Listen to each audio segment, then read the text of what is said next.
Alright guys, I'm just going to cut right to the chase because the screen of my phone is broken and I use my phone to film my videos.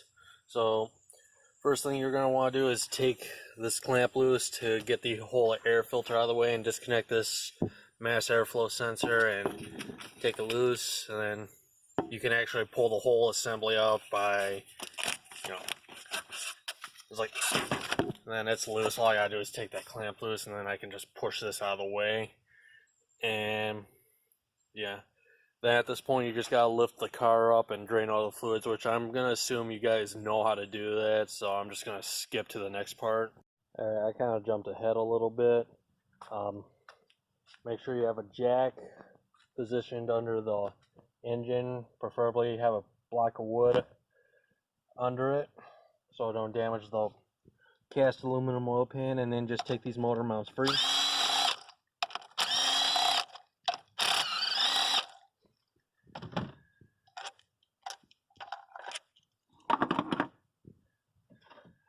Okay, more over here.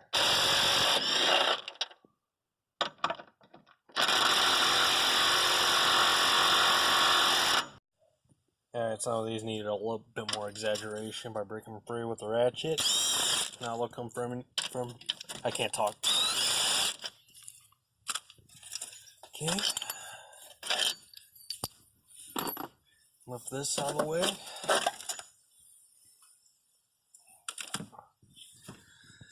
Okay, now at this point, you pretty much take these, I believe they're 15 still. There's like 3 of them, one here, and you can't see, it's like at the bottom. And then you'll have access to the water pump, which is this thing. So I'm gonna break them free real quick, and then I'll update you guys. Okay, so yeah, this is what it looks like if removed from the car. You can't take the bottom bolt out completely, so you just gotta take the 2 top ones out, and then you can just slide this out with the bottom bolt still in it. So yeah, as you can see, there's been some sort of leakage with the water pump. So yeah, now next step is to get a E socket. I'm pretty sure it's an E10, and then you just relieve the tensioner and take the serpentine belt off. I'm taking the serpentine belt, I'm actually replacing the serpentine belt too. Yeah, looks a little weak. So yeah, but before you do that, make sure you break these free first, because this pulley comes completely off the water pump and you put it on the new one. So yeah, I'm gonna go ahead and skip ahead and break these free and take the serpentine belt off, and then I'll be back with you guys in a minute. Okay, so I got all those removed, and the reason why I'm replacing the water pump to begin with is because I don't know. Quiet. Anyways, I don't know if you can see that, but it's got a little play, and with the engine at idle, you can hear a squeaking noise. So check around. Nothing there.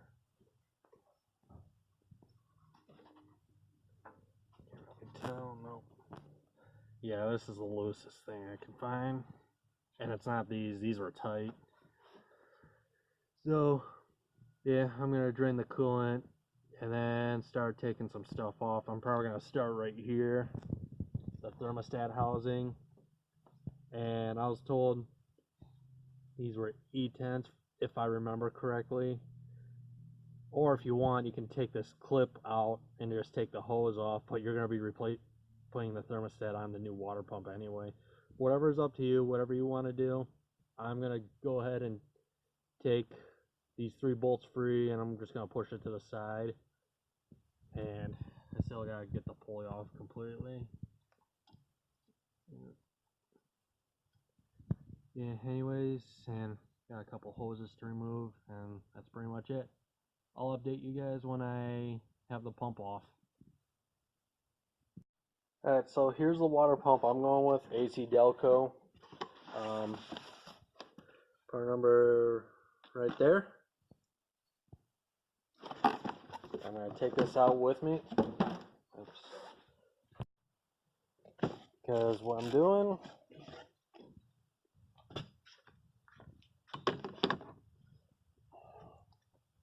because I'm going to take these bolts, I'm just going by one by one. Okay, that one goes right there. Okay, so little quick update. I got the thermostat housing free. Just held on by 3 bolts. I used an 8mm universal spline ratcheting wrench to take them off, and you just take this hose off, and it's just got a spring clamp, and I used a little hose pick and I just worked the way around it, and then I wiggled it off there.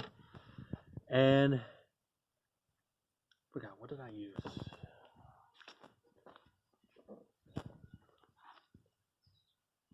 I used an E12 to, and I'm taking them out one by one, and I'm going to get the rest of the bolts out, and I'll come back to you guys in a second.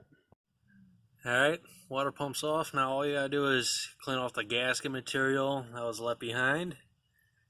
And then, yeah, I'm just gonna go ahead and take like a razor blade and get this crap off.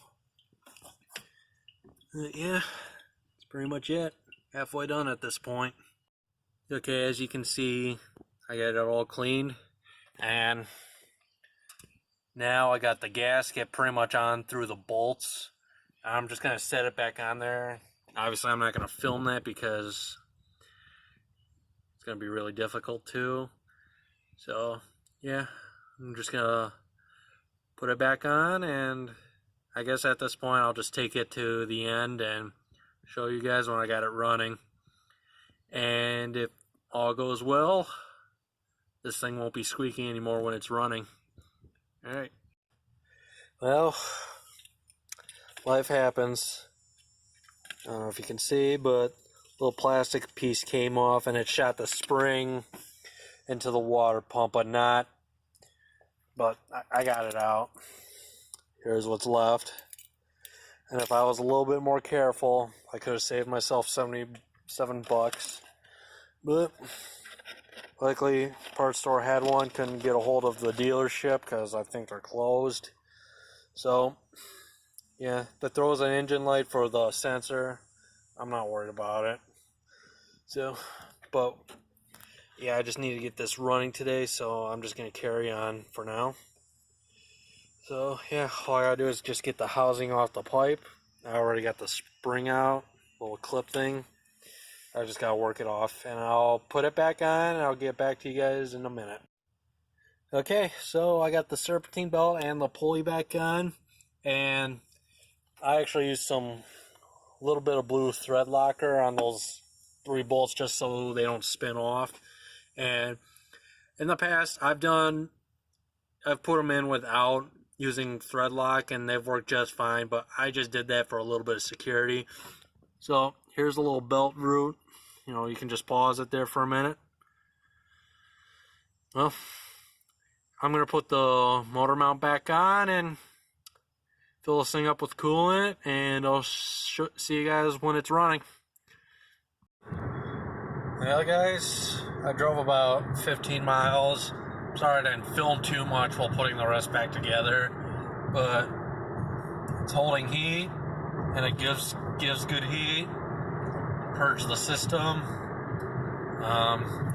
Yeah, that's probably gonna be it for this video. I'm sorry I didn't get too much. I think I said that twice already, but yeah, because I can't really tell if I'm getting a good shot or not because my screen's cracked, and I might even do a video of me replacing the screen.